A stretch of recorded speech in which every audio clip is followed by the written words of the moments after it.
Irmãos, nós vamos começar hoje uma série de ministrações e vamos tratar de um tema assim, bastante importante e também porque no momento nós estamos tendo uma necessidade, né, de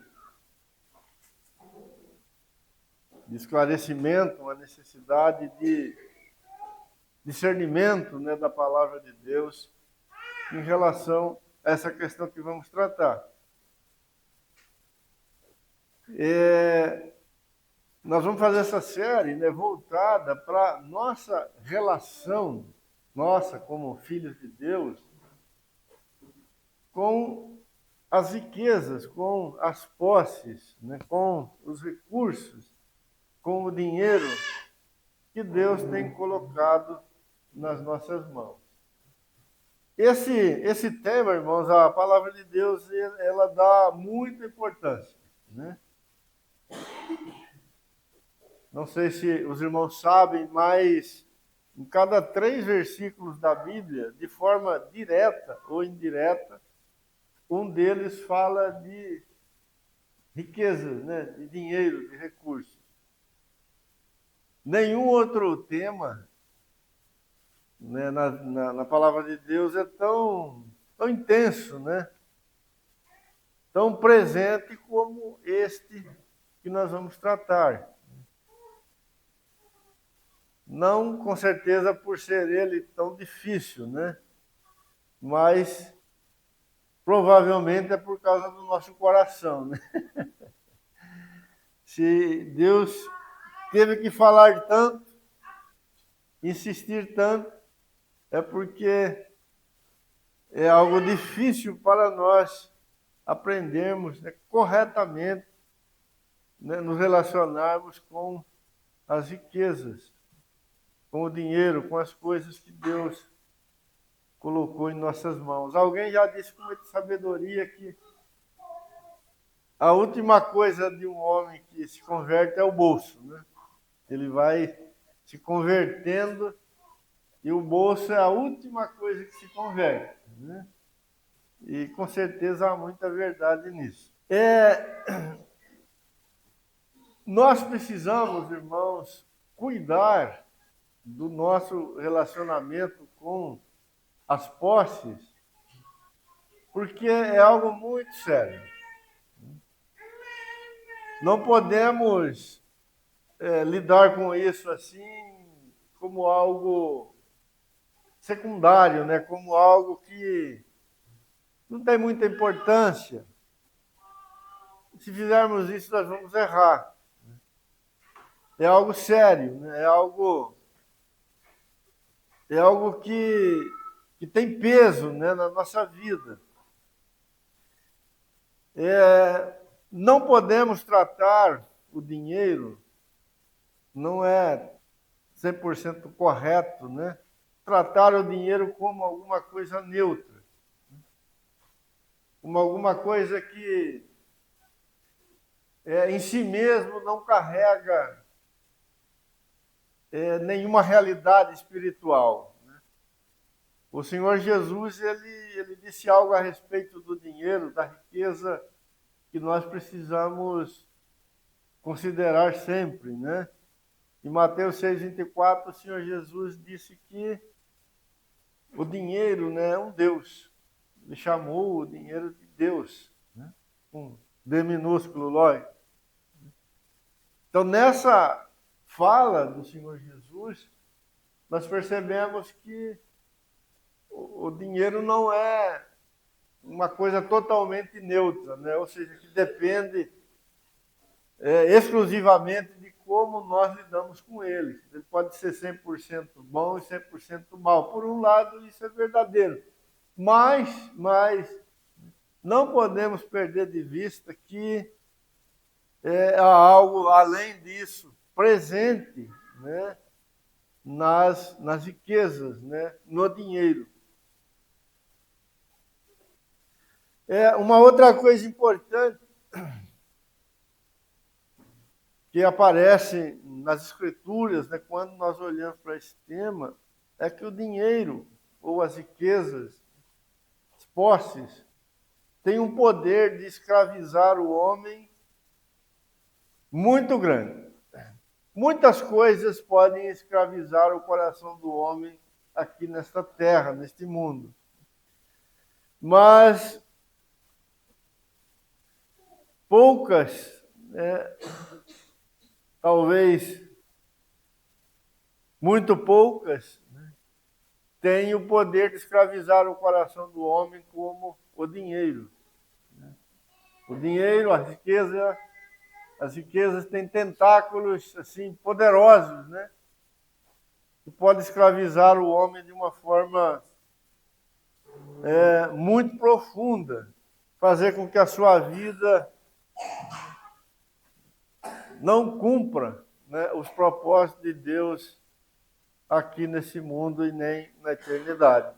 Se formos lidar, por exemplo, com uma cobra cega, quem conhece cobra cega aqui? Ninguém conhece cobra cega? Aquela que você está cavando o quintal lá, você acha ela. É uma cobrinha assim. Ela não tem veneno e nem consegue morder ninguém, né? Se você chama uma cobra cega, você pega ela assim, dá para colocar no bolso, dá para pôr na carteira, né? Mas se você estiver mexendo lá no quintal e achar uma cascavel, né, você vai correr. Porque uma cascavel é perigosa. Então, se tivermos consciência que se lidarmos mal, né, com as riquezas podem ser uma cascavel e não uma cobrinha cega. Né?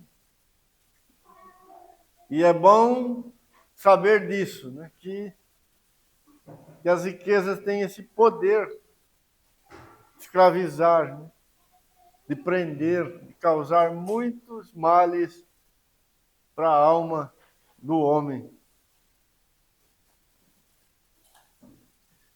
Uma outra coisa que eu queria dizer nesse início, né, é que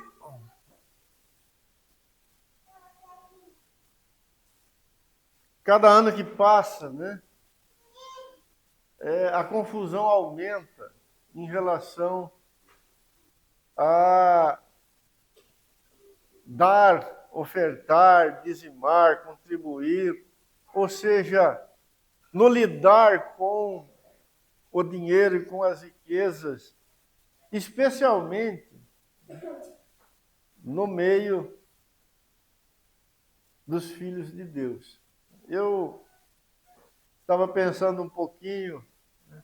Há 14 anos atrás eu disse isso para os irmãos. E com certeza, 14 anos depois, não melhorou. A confusão, ela aumentou bastante, né? Tinha 14 anos atrás, já era difícil, hoje está muito pior. Então, nós estamos numa descida, né, na banguela e tem sido bastante difícil. Né? Então, nós não podemos ser ignorantes em relação a isso. Né? E se tem algo que não temos falta, né, nessa questão, é a ignorância. Há muita ignorância no meio do povo de Deus em relação a esse tema, né? Em relação a esta verdade.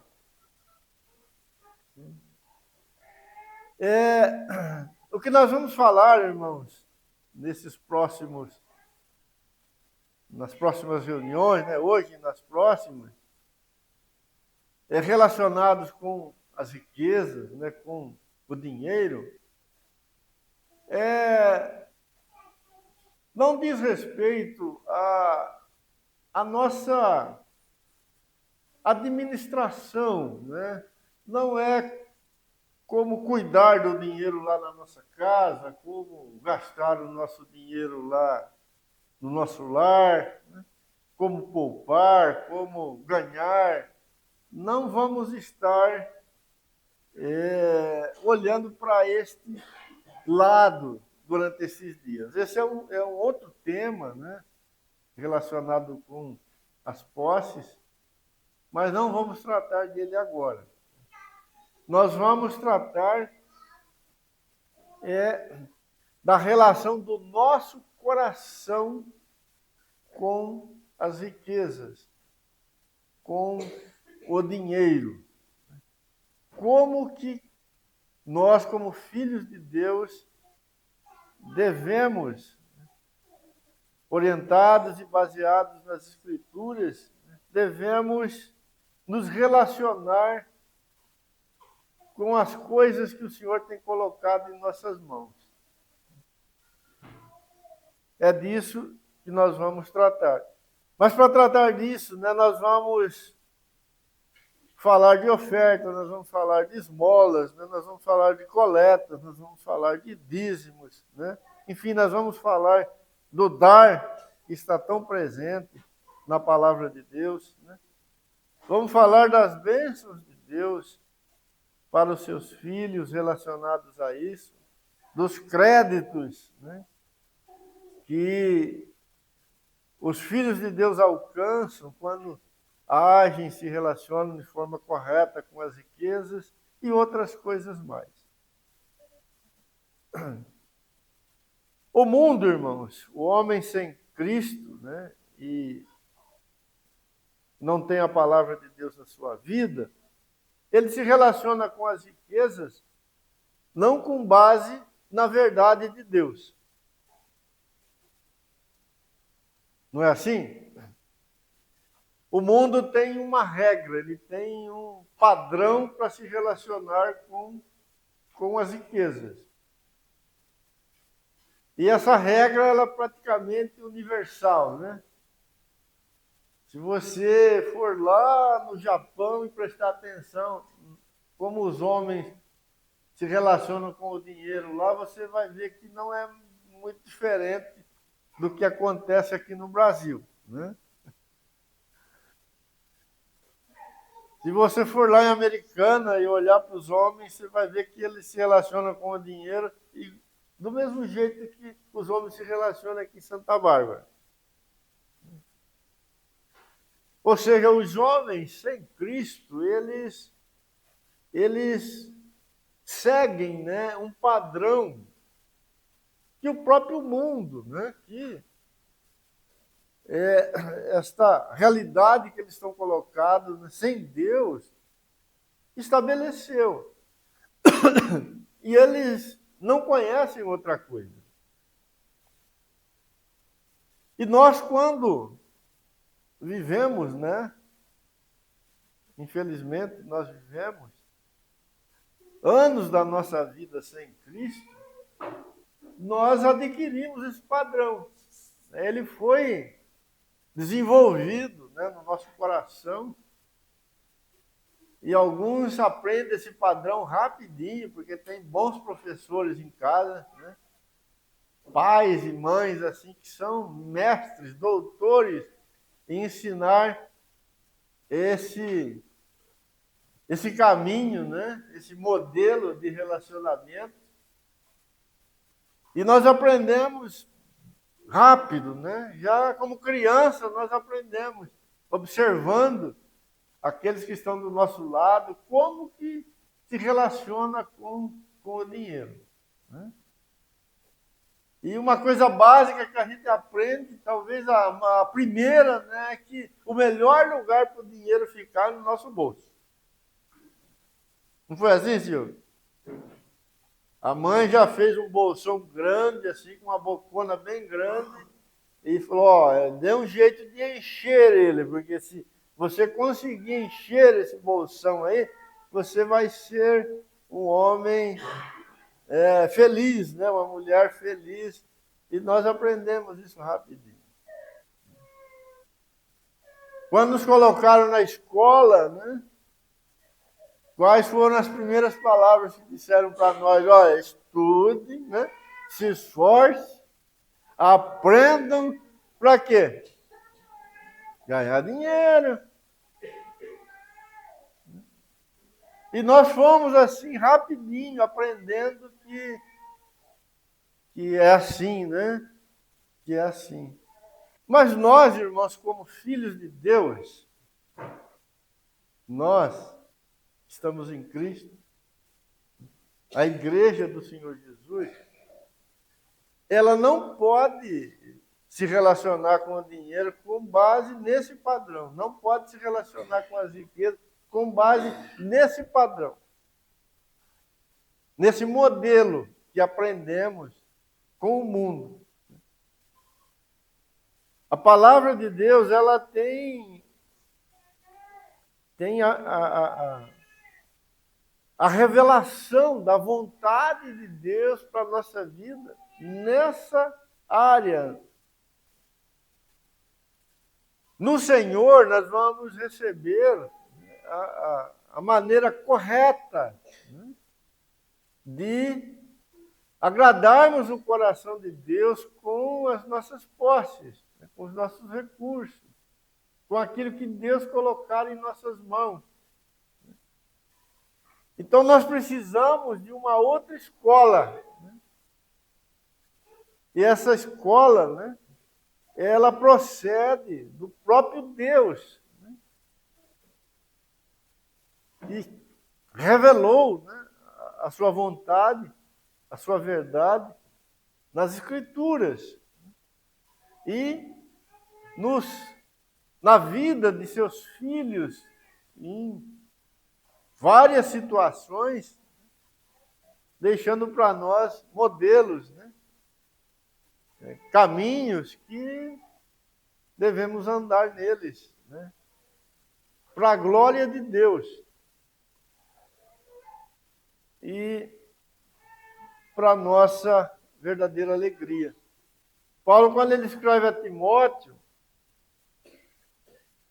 ali no final, né, da sua carta, ele vai exortar, trazendo uma exortação, dizendo que todo aquele que quer ficar rico,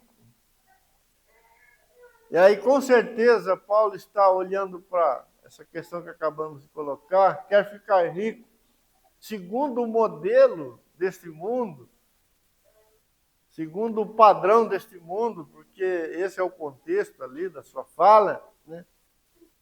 Eles vão, na verdade, experimentar muitas dores, né?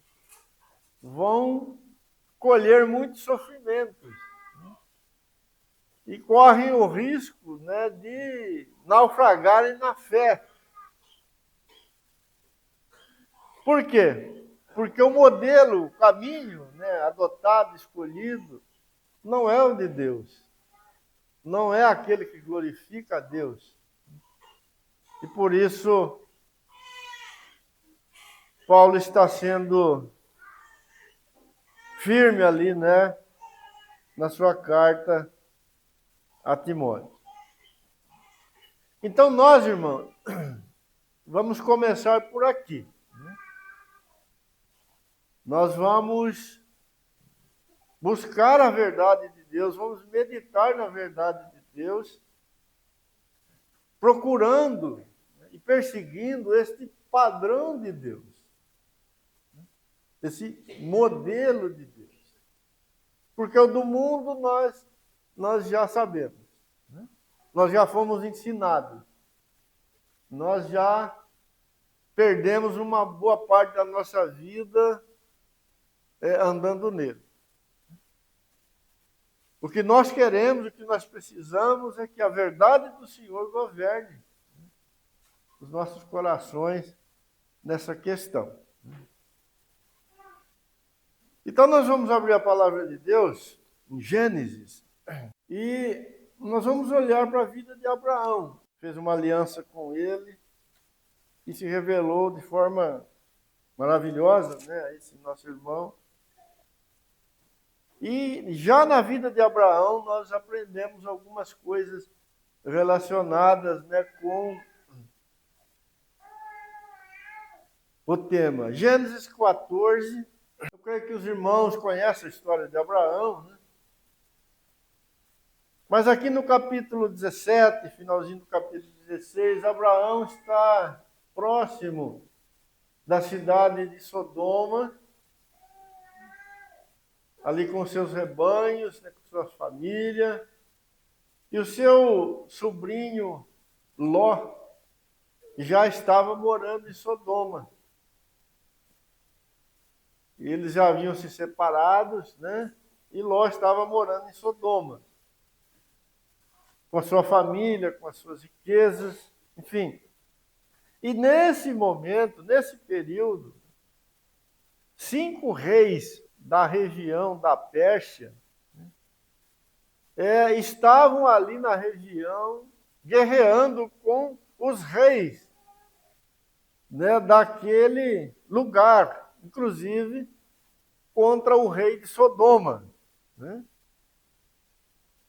E esses reis que vieram da Pérsia, eles invadiram lá Sodoma, conquistaram a cidade, escravizaram pessoas, né, saquearam os bens daquela cidade. Inclusive, prenderam Ló, né, família de Ló, e estavam levando, né, embora. E Abraão ficou sabendo disso. Então Abraão ele vai socorrer o seu sobrinho Ló. Ele organiza lá um pequeno exército, né? E ele vai combater, ele vai lutar contra aqueles 5 reis que vieram da região da Pérsia para lutar. E Abraão vence, né, a batalha. E ele toma de volta, né, Ló, sua família, e não só Ló e sua família, mas os moradores ali de Sodoma, e os despojos, né, daquele combate, as riquezas que aqueles reis tinham na sua posse naquele momento. E está voltando, então, né, para o seu lugar. E aí nós temos aqui no capítulo 14 um momento bastante especial. Foi que o sacerdote, né, Melquisedeque, que também era rei de Salém, que posteriormente se tornou Jerusalém, né, saiu ao encontro de Abraão para abençoá-lo.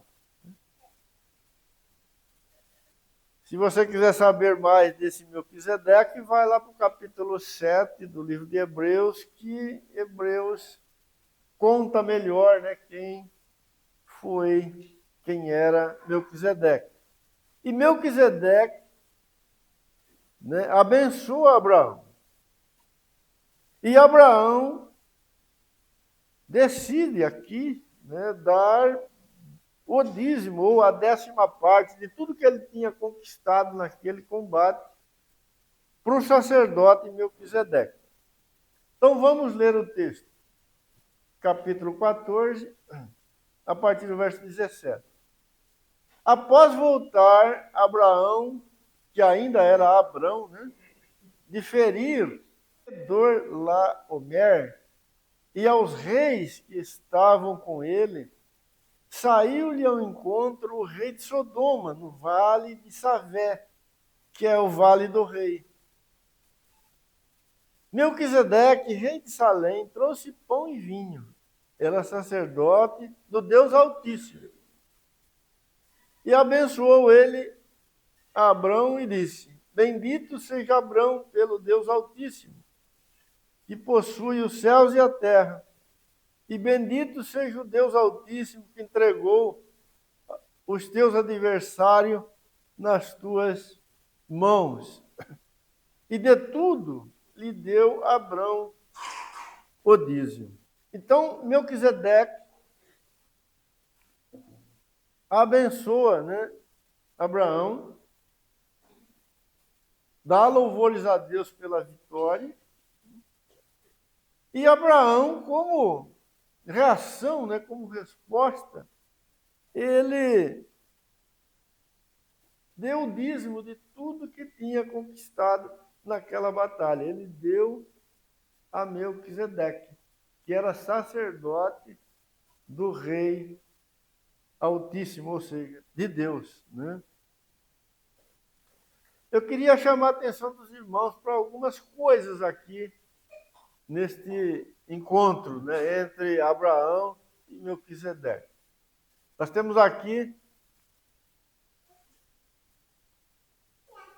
um momento, né, na história da vida de Abraão em que ele resolve, né, dar de suas riquezas a Deus.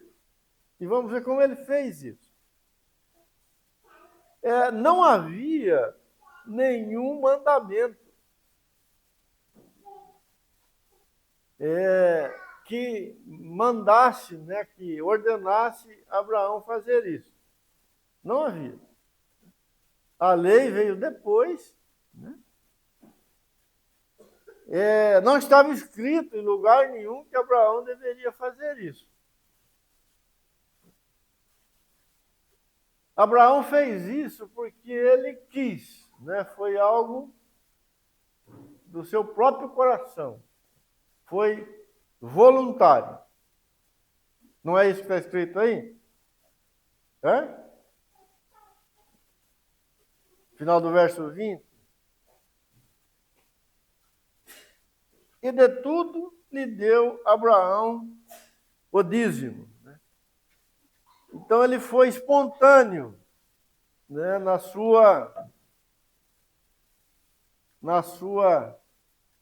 seu dar, né? Uma outra coisa que nós temos que considerar aqui. Melquisedeque, ele não chegou para Abraão e disse assim: olha, Abraão, você foi bem sucedido aí na guerra, né? E eu estou vendo aí que você está trazendo bastante riqueza, né? Despojo dos 5 reis. Provavelmente Abraão trouxe lá umas carroças cheias de comida, né? De armas, de ferramentas, animais, enfim, tudo que aqueles reis tinham na sua posse. Eles vieram de longe. Eles deveriam ter, né, muita coisa ali. A gente lê o texto assim, a gente não tem muita noção do tamanho aqui, né? Mas se você olhar aqui para o livro de Gênesis e recuar um pouco aqui e acompanhar a trajetória que esses reis fizeram desde a origem até esse ponto que eles estavam aqui, ou seja, até Sodoma, eles fizeram várias guerras. Está registrado aqui no texto. E lutaram com reis que tinham exércitos grandes, né? Então não eram 5 reis que estavam ali com uma meia dúzia de gato pingado, né, de soldado, não. Eram exércitos mesmo, né? Abraão venceu aquela batalha por milagre de Deus. Então os despojos, com certeza, eram abundantes, né? Mas Melquisedeque não chegou e disse: bom, Abraão, olha quanta riqueza você tem aí. E sabe o que está acontecendo, Abraão? O teto lá do templo onde eu sirvo o Deus Altíssimo está furado. Está goteirando lá. E está até meio perigoso. Se a gente não fizer uma manutenção lá, Abraão, aquele teto vai acabar caindo na nossa cabeça. Né?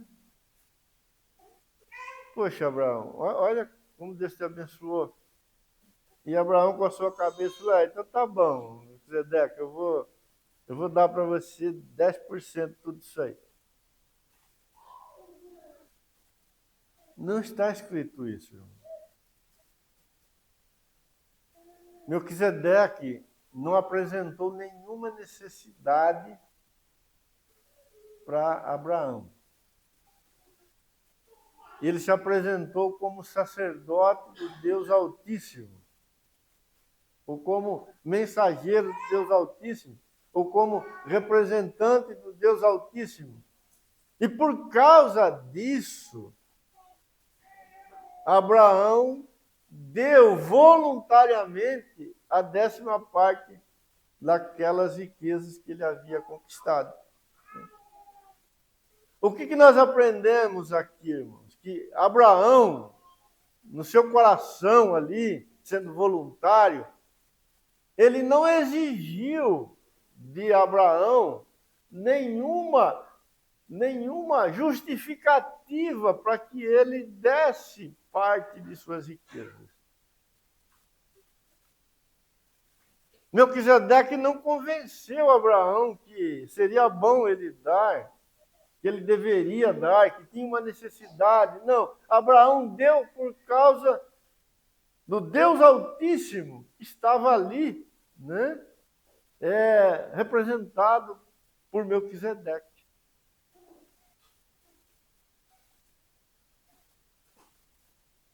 Este é um ponto, né? Esta é uma verdade que nós já precisamos escrevê-la no nosso coração. Lá no mundo, os homens do mundo, eles às vezes se dispõem, né, a dar parte de suas riquezas, né, porque eles consideram que a causa, né, é boa, né, ou porque vem na causa algum interesse, tem alguma motivação particular, enfim, muitas coisas podem estar no coração do homem que não conhece a Deus quando ele dá parte de suas riquezas. Mas os filhos de Deus, quando dão por causa do Senhor. Esse é o ponto de partida.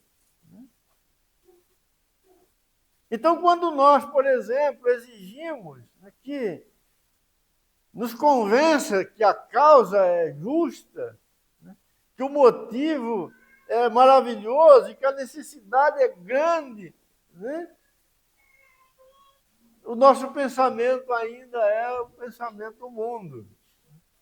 Porque entre os filhos de Deus, a grande causa, a maior causa, a primeira causa, o grande motivo é o próprio Deus. Foi isso que fez Abraão dar a 10ª parte dos despojos.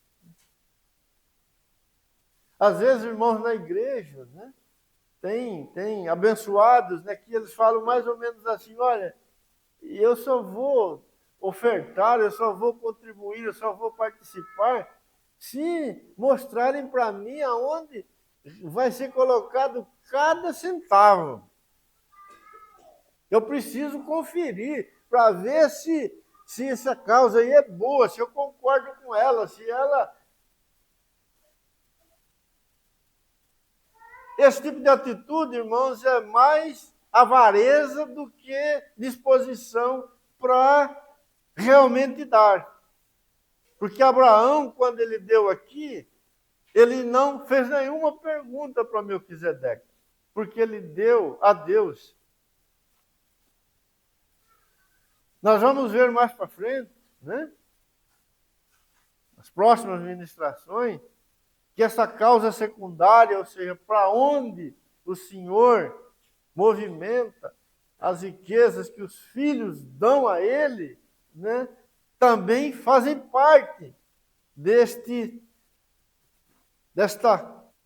trabalhar de Deus na nossa vida. Mas o começo é sempre o Senhor. Se o nosso coração não for capaz de dar por causa do Senhor, nós ainda não aprendemos, como filhos de Deus, a dar de verdade.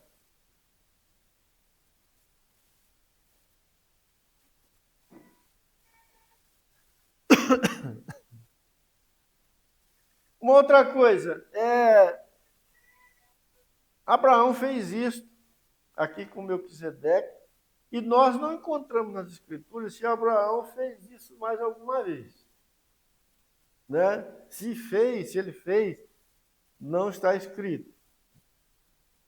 Então, Abraão, nesse momento, ele deu parte de suas riquezas a Melquisedeque, que era o sacerdote do Deus Altíssimo. E como eu já disse, Abraão deu despojo de guerra. Ele deve ter dado lança, espada, arco, né? enfim, tudo que ele conquistou lá na guerra.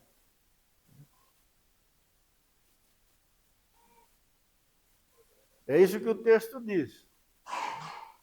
Abraão não levou lá nota de 50, né, de 100, falou, ó, isso aqui que eu estou dando. Ele levou o que ele conquistou lá na guerra. Né? Tudo que ele conquistou ali no combate. Um outro exemplo que nós temos é Jacó. Capítulo 28, avança um pouquinho aí. Jacó, neto de Abraão.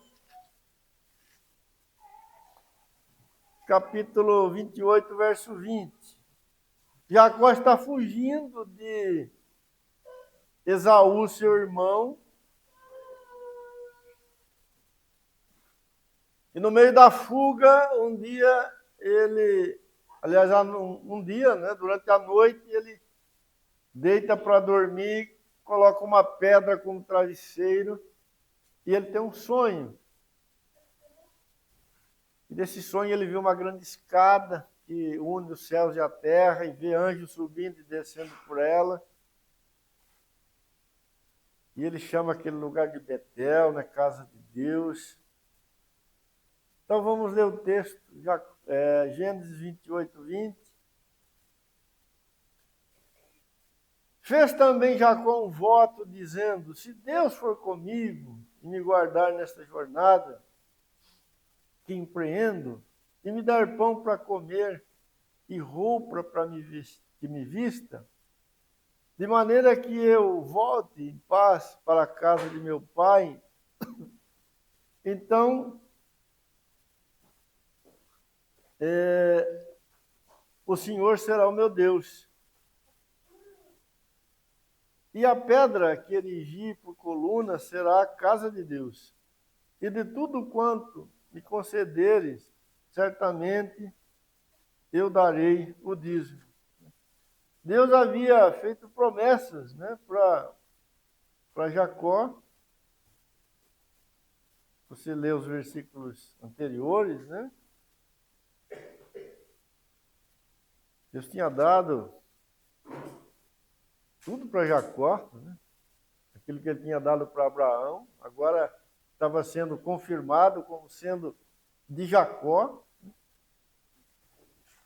Mas no final Jacó faz esse voto aqui, né? Ele diz, olha, se eu for e voltar,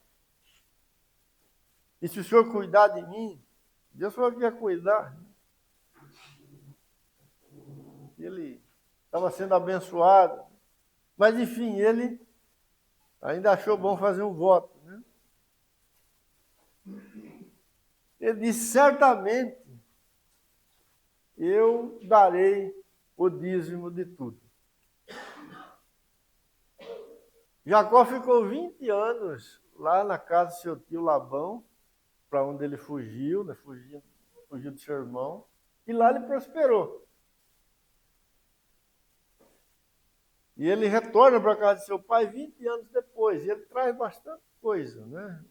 Só que a maior parte da sua riqueza eram animais que ele conquistou lá junto com o seu tio, né? Labão. E Gênesis não fala, não mostra em que momento Jacó cumpriu o seu voto. Né? Você não vai achar aí o dia que Jacó pegou os 10% da sua riqueza e entregou para Deus. Vamos acreditar que ele cumpriu. Né? Mas cumpriu 20 anos depois. Agora eu quero fazer uma pergunta para os irmãos. Se ele cumpriu, aonde foi que ele entregou esse dízimo? E para quem que ele entregou?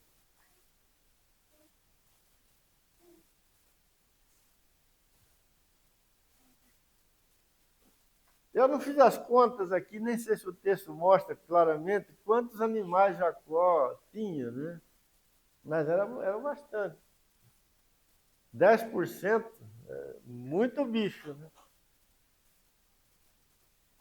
E se ele entregou essa bicharada em algum lugar.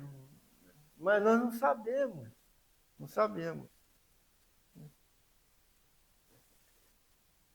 Mas observe, irmãos, Jacó foi voluntário aqui. Não tinha nenhuma lei, não tinha nenhuma regra, não estava escrito em lugar nenhum que Jacó deveria fazer isso. Ele fez porque quis. Não tinha nenhuma necessidade apresentada. Se Jacó deu esse dízimo 20 anos depois, aonde que ele deu? E o que fizeram com os bichos de Jacó? Qual foi a necessidade que os bichos de Jacó supriram? Você sabe? Eu não sei.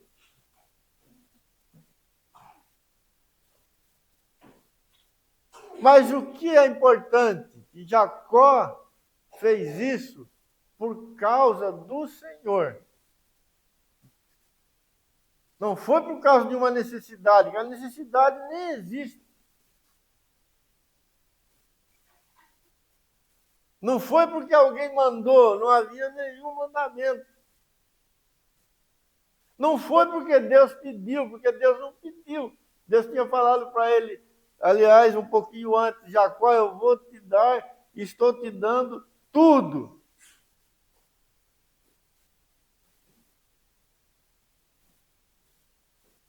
Então Jacó foi voluntário.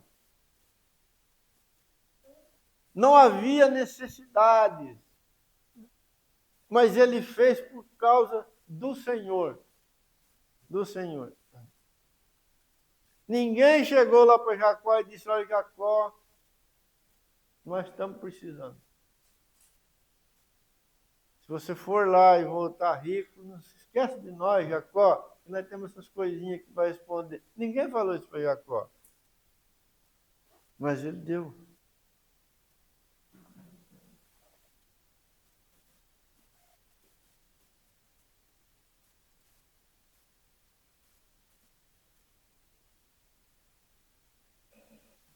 Assim é o novo coração dos filhos de Deus. É este o coração que Deus forma nos seus filhos. É por causa do Senhor. Tudo começa aí. Se não começar aí, ainda não enxergamos a verdade.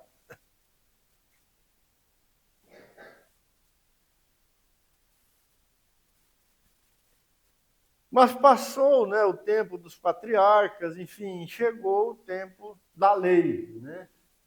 Então aqui essa questão, o senhor vai tratar dela dentro da lei, e dentro da lei o senhor vai dar algumas regras, né, alguns mandamentos para o povo de Israel.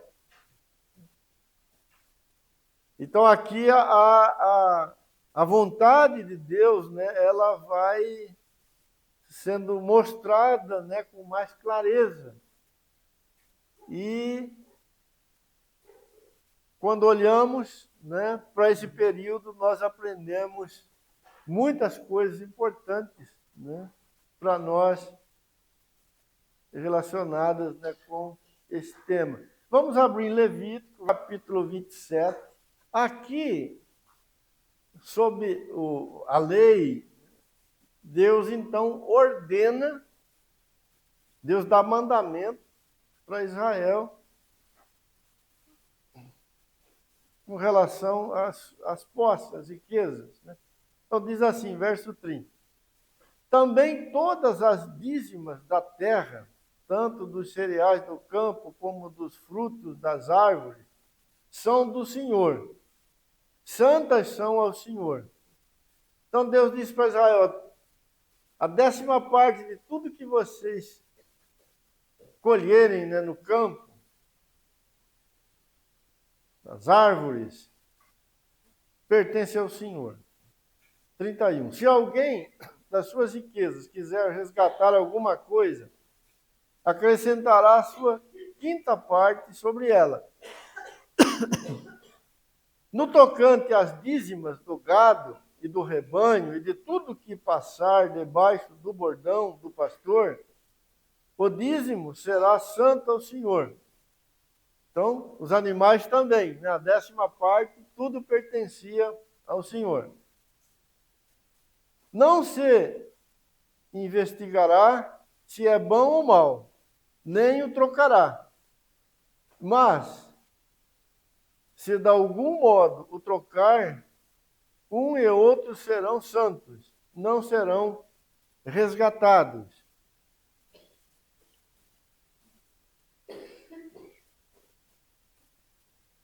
Até aí. Então veja que quando Deus dá a lei, né? Então Deus disse que a 10ª parte de tudo que os filhos de Israel obtivessem ali na terra, tanto no campo, né, os cereais, os frutos, e também os animais, né, o gado, a 10ª parte seria do Senhor. Aqui, isso deixou de ser voluntário e se tornou obrigatório. Então o Senhor disse, isso é meu. Ninguém pode tomar para si.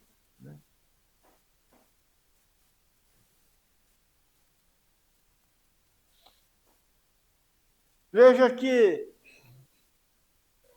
a primeira coisa que Deus fala é que essa 10ª parte era dele. Guardem isso, irmão. Era dele. Nós vamos ver depois que o próprio Deus destinou isto. Deus deu um fim para isso, ou mandou usar esses recursos numa determinada situação. Mas primeiro Deus disse, o dízimo é meu. Aí eu pergunto para você, Deus precisa de cavalo, de boi, de ovelha? Ele precisa de trigo, né, de azeite, que os filhos de Israel colhiam lá, frutos do campo. Mas Deus disse, isso aí é meu, é para mim. Então Deus queria que os filhos de Israel, né, soubessem, tivessem no coração que esse grande fundamento estava ali. Quando eles fossem tomar a 10ª parte de tudo que eles conquistassem, né, eles estavam devolvendo, né, aquilo que era do Senhor. O grande motivo era este. Né? Vou pegar esse boizinho aqui, né, como um dos 10 que o meu rebanho produziu, e vou levar ele e entregar para o Senhor, porque este aqui é do Senhor. Eles não podiam perguntar, não podiam pensar, né? É diferente disso. Não podiam achar que estavam levando ou entregando o boi para alguma outra pessoa, para alguma outra coisa. Não, eles estavam dando ou devolvendo aquilo que era do Senhor.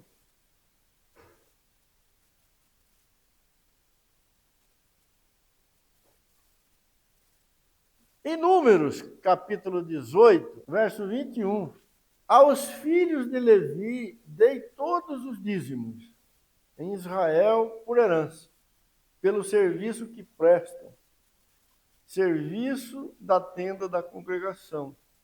E nunca mais os filhos de Israel se chegarão à tenda da congregação, para que não levem sobre si o pecado e morram. Mas os levitas farão o serviço da tenda da congregação e responderão por suas faltas. Estatuto perpétuo é este para todas as vossas gerações, e não terão eles nenhuma herança no meio dos filhos de Israel. Veja o que Deus faz então. Deus pega o seu dízimo, e dá para a tribo de Levi. A tribo de Levi, ela não recebeu terra como herança. Deus escolheu a tribo de Levi para fazer o serviço sagrado, ou para cuidar das coisas espirituais de Israel. E não só isso, né, mas também exercer o governo no meio dos filhos de Israel. E Deus quis que a tribo de Levi só se ocupasse com isso. Então ela seria mantida com a 10ª parte de tudo que as demais tribos colhessem, né, ou produzissem em seus campos.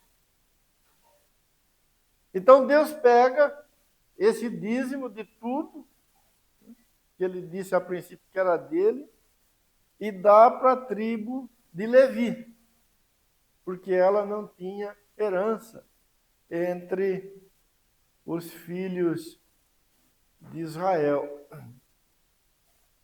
Então agora Deus, né, tem um motivo aí secundário, né? Aquilo que foi dado a Deus, agora foi dado aos levitas. Mas primeiro foi dado a Deus. Outra coisa, né, que Deus fez, isso está em Deuteronômio, capítulo 14. Deuteronômio 14, 22 diz assim: certamente darás os dízimos de todo o fruto das suas sementes, que ano após ano se recolher do campo, e perante o Senhor teu Deus, no lugar que escolher para ali fazer habitar o seu nome, comerás os dízimos do teu cereal, do teu vinho, do teu azeite, e os primogênitos das tuas vacas e das tuas ovelhas, para que aprendas a temer o Senhor teu Deus todos os dias. Quando o caminho te for comprido demais, que não possas levar, por estar longe de ti o lugar que o Senhor teu Deus escolher para ali pôr o seu nome, quando o Senhor teu Deus te tiver abençoado, então vende-os e leva o dinheiro na tua mão e vai ao lugar que o Senhor teu Deus escolher. Esse dinheiro dá-lo-ás por tudo que deseja a tua alma, por vacas, por ovelhas, ou vinho, ou bebida forte, ou qualquer coisa que te pedir a tua alma. Come-o ali perante o Senhor teu Deus, e te alegrarás tu e a tua casa. Até aí, 26, né? Deixa eu ler o 27 também. Porém, não desampararás o levita que está dentro da tua cidade, pois não tem parte nem herança contigo. Então aqui, né, Deus manda o povo de Israel pegar outro dízimo, mais 10% de tudo que eles fossem produzir. Né? Só que esse dízimo aqui não era para ser dado primeiro a Deus, né, e consequentemente para os levitas. Esse dízimo aqui, quem ia gastar ele ou consumi-lo seria os próprios filhos de Israel. E eles iriam fazer isso quando? Quando eles fossem, né, participar das festas que Deus havia ordenado para Israel. Os judeus tinham 7 festas anuais. Então eles tinham que sair de suas casas, né, de suas moradas, e 7 vezes no ano ir até Jerusalém para participar dessas festas. Porque eles tinham que ir aonde Deus tinha colocado o seu nome, ou seja, no templo. E tinham festas, né? Tinha algumas festas que duravam alguns dias, né? E os judeus tinham que ir lá e armar a barraca lá, a tenda, né? E ficar lá até... E isso custava caro, né, irmão? Custava caro. Então, o que eles tinham que fazer? Eles tinham que reservar 10% de tudo que eles produziam para poderem participar dessas festas. Quem morava perto levava as coisas, né? O boi, o cabrito, a ovelha, o azeite, o vinho. Mas quem morava longe vendia, levava o dinheiro, chegava lá em Jerusalém, comprava essas coisas para poder ficar ali. Olha que bênção.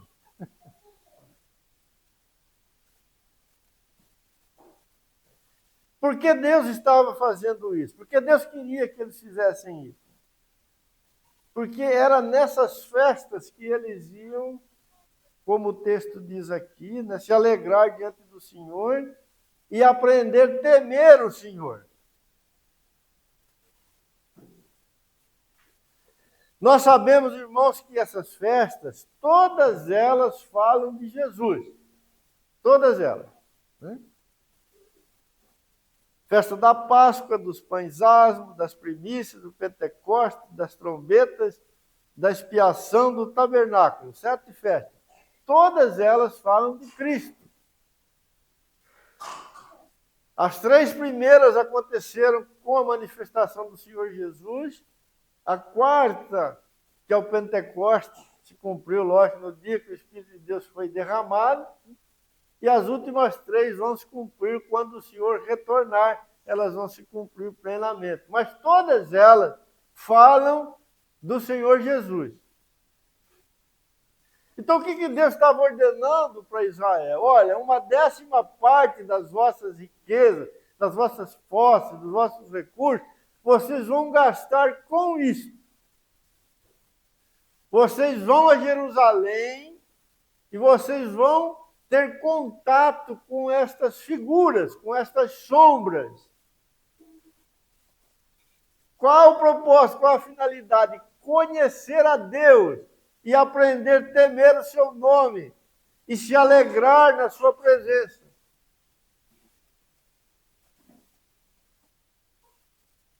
Ou seja, irmãos, um grande investimento para que essa necessidade, cada um, fosse suprida, de conhecer a Deus. Havia uma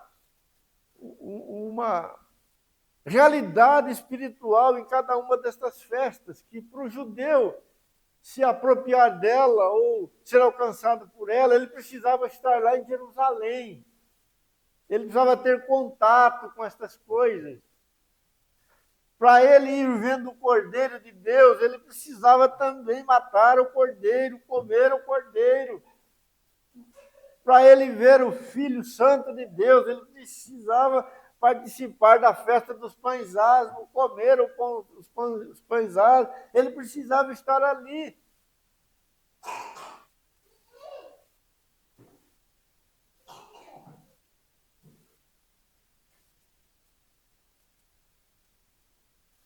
Então, esse era o segundo dízimo. O primeiro, Deus deu para o levita. O segundo, Deus falou, vocês vão gastar para ir participar da festa. Veja como Deus é maravilhoso. Façam provisão para que o conhecimento do Senhor cresça. Vocês aprendam a temer a Deus e se alegrar na sua presença.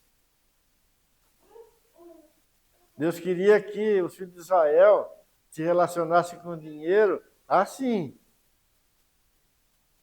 Era para isso que eles estavam sendo abençoados.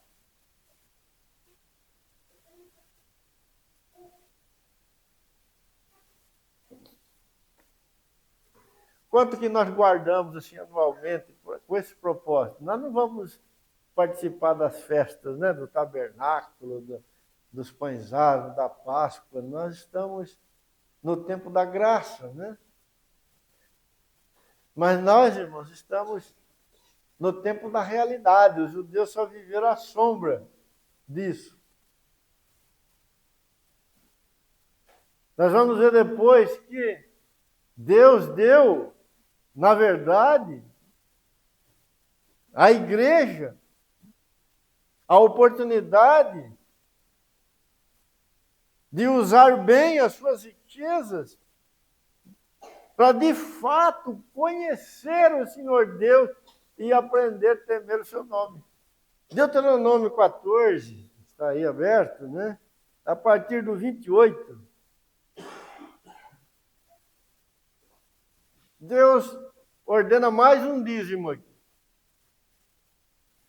Ao fim de cada 3 anos, tirarás todos os dízimos do fruto do 3º ano e os recolherá na tua cidade.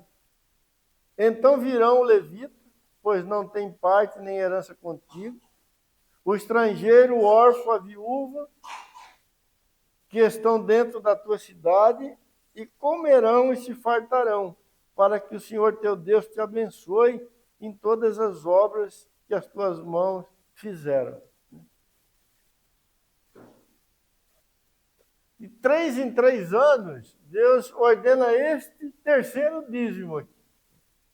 Esse era para as viúvas, para os estrangeiros e para os órfãos.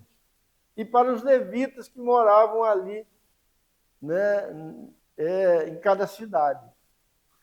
Esse dízimo aqui Deus não mandou levar para Jerusalém, nem disse que era para os filhos de Israel usarem ele quando fossem nas festas, mas era para ficar no lugar em que cada um morava, na aldeia, na cidade em que cada um vivia.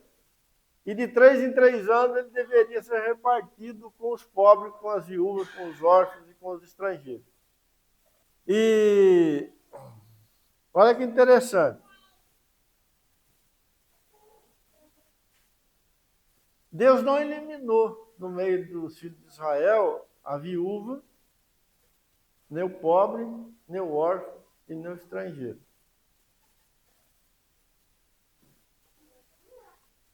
Quando Deus está dando esse mandamento aqui, Israel ainda não está na terra. Israel está peregrinando lá no deserto, enquanto Deus está dando a lei. Então, antes de Israel entrar na terra, Israel já sabia que no meio dele, né, iriam existir viúvas, órfãos, pobres e estrangeiros necessitados. E Deus falou, vocês vão pegar a 10ª parte cada 3 anos e vão dar para essas pessoas.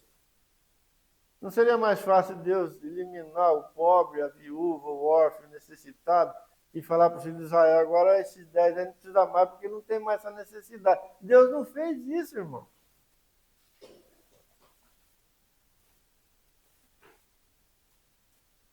Então Israel já sabia que sempre ia haver tragédia lá no meio deles. Né? Órfão é uma criança sem pai e sem mãe. A viúva, né, perdeu o marido. O pobre, o estrangeiro necessitado. Israel deveria separar um dízimo a cada 3 anos para este grupo de pessoas. Então vai somando aí, irmão. 10% para os levitas, 10% para eles irem às festas, e agora mais 10 cada 3 anos. Não, 3,3 por ano. Então já deu 23%. Acabou? Não acabou. Porque tinha as ofertas. Nós não vamos ler os textos, só vou rapidamente aqui. No livro Levítico, né, do capítulo 1 até o 5, você tem as muitas ofertas que os filhos de Israel, né, levavam, entregavam para Deus, né? A oferta para o holocausto, para manjares, a festa de paz, a oferta pelos pecados, né, pela culpa. Enfim, vários tipos de ofertas. E quase todas elas tinham um sacrifício de animal. E quem tinha que prover o animal eram os filhos de Israel, né? Se o filho de Israel fosse oferecer, né, um holocausto, você quer uma oferta pelo pecado, ele tinha que levar o cordeiro. O sacerdote não dava o cordeiro para ser oferecido no lugar do pecador. Quem tinha que levar o cordeiro era o pecador, né? Então, haviam todas essas ofertas e todas elas os filhos de Israel tinham que prover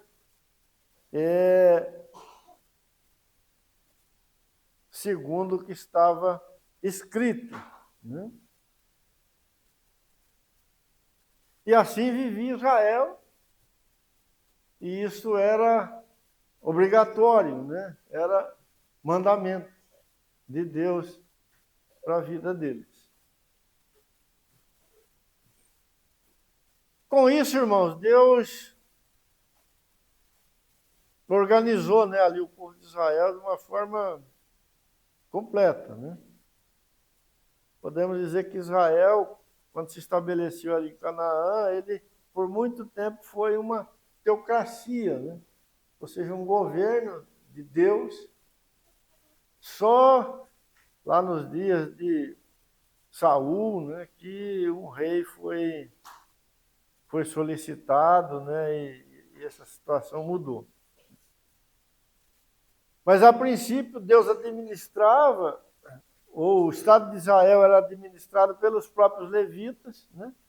O sumo sacerdote era podemos dizer, o primeiro-ministro, né?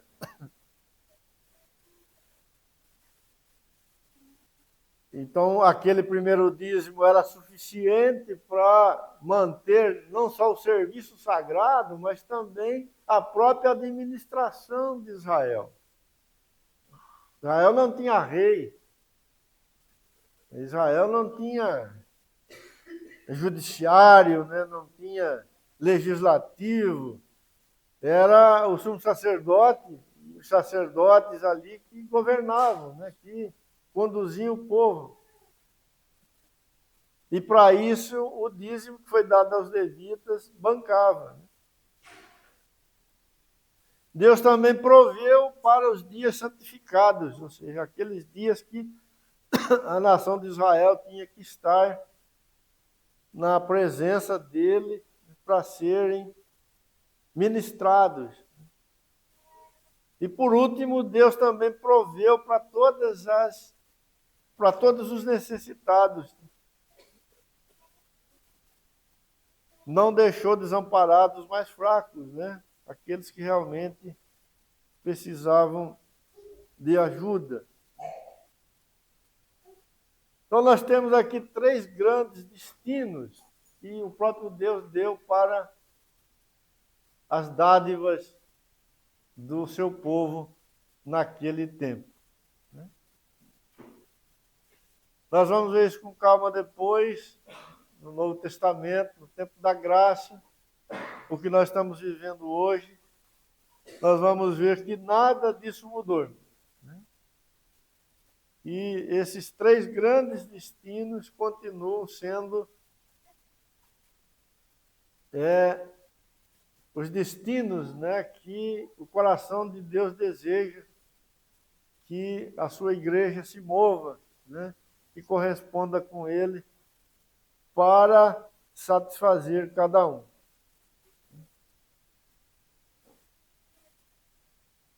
Nós vamos parar por aqui.